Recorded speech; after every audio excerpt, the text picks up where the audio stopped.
नमस्ते दोस्तों, कैसे हैं आप लोग। मैं सकुशल हूँ। आज बहुत अच्छा जानकारी देने के लिए आपके पास आया हूँ। मेरे चाचा जी स्वर्गीय गिरिजानंद प्रसाद सिंह, मेरे दादा दादी के मरने उपरांत अपने नाम से 62 के सर्वे में उन्होंने सर्वे करवाया, एज ए गार्जियन। उसके बाद हज़ारों एकड़ ज़मीन था। एक दिन में 400 से 500 एकड़ या 600 एकड़ ज़मीन उन्होंने अपने परिवार में वितरण किया, जिसमें उनके साला है, साला के ससुर हैं, अपने ससुर हैं, पत्नी है, बच्चे हैं, उनके नाम से। उसके बाद कितना ऐसे के वाला किए, उस मुताबिक मेरे पिताजी को कहीं बांट के नहीं मिला। फिर 77-78 में 82 एकड़ के 82 एकड़ के आसपास में ज़मीन मिला, जिसका सीलिंग केस चला 282, जो एडिशनल कलेक्टर ऑथराइज उनको मिला हुआ था बिहार गवर्नमेंट की तरफ से कि इसका फैसला आपको करना है।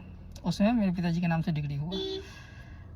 उसके अगेंस्ट में आके आपको 98 में केस एक फाइल किए, वो CO है 97-98 में, जिसका डिग्री मेरे पिताजी के नाम से हुआ 99 में। फिर उन्होंने 99 में डिस्टिलरी यहाँ मुजफ्फरपुर वो केस फाइल किए कि देवोत्तर संपत्ति, रामजन की देवोत्तर संपत्ति है, सो इनके म्यूटेशन पर रोक लगाया जाए। अपर कोर्ट में केस चल रहा है, ये भी वजह है, और रामजन की देवोत्तर संपत्ति है, ये भी वजह है। खाता 22-23 ग्राम कफन चौधरी, थाना हथौड़ी, अंचल ओछा, जिला मुजफ्फरपुर, राज्य बिहार।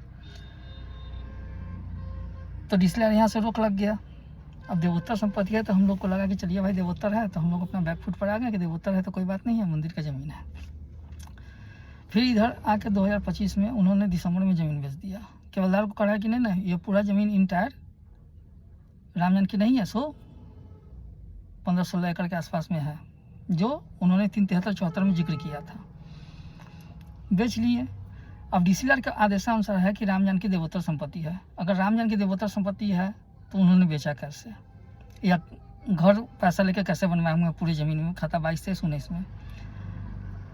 अगर निजी है जो बांट के मिला हुआ था, तो देवोत्तर संपत्ति के नाम पर मेरे पिताजी के जमीन नंबर 224 का बोछांचल के अंदर है था, उस पर कैसे रोक लगा, इसका आप लोग ही अब बताएं।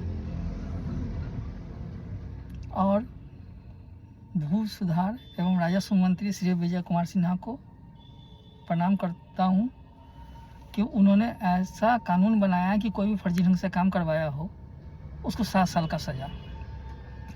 अब तो DCLR का आदेश भी है, जो उन्हीं का डिग्री है, उसमें स्वयं कहे हुए हैं कि रामजन की देवोत्तर संपत्ति है। अगर वो सही है तो बेचे कैसे। बहुत बुरे फंसे, अपने भी फंसे, केवलदार को भी फंसा है, जिससे पैसा लेके वहाँ घर बनवाया उसको भी फंसा है। अब इस चीज़ का जानकारी देना भी बहुत उचित था, और उस हिसाब से मेरे पिताजी को बांट के भी ज़मीन नहीं मिला कहीं पर भी, जिस हिसाब से होना चाहिए था। हज़ारों एकड़ ज़मीन, और दिए कितना, 80 एकड़। और जितना मेरे पिताजी को कहीं भी दिए, जैसे 40 एकड़ 50 एकड़, उसी हिसाब से अपने परिवार में भी वितरण की है सभी सदस्य को के नाम से उतना वहाँ भी गलत है। इस चीज़ का जानकारी ऑनलाइन सोशल मीडिया के थ्रू सभी को होना चाहिए। आप लोग भी समझिए इस चीज़ को, और कहते हैं कि उनके पिताजी को यहाँ बांट के नहीं मिला तो कहाँ बांट के आप हमको दिए, सो बताइए। और जैसा आगे जानकारी मेरे पास आएगा वैसा आप लोग के साथ शेयर करूँगा। धन्यवाद।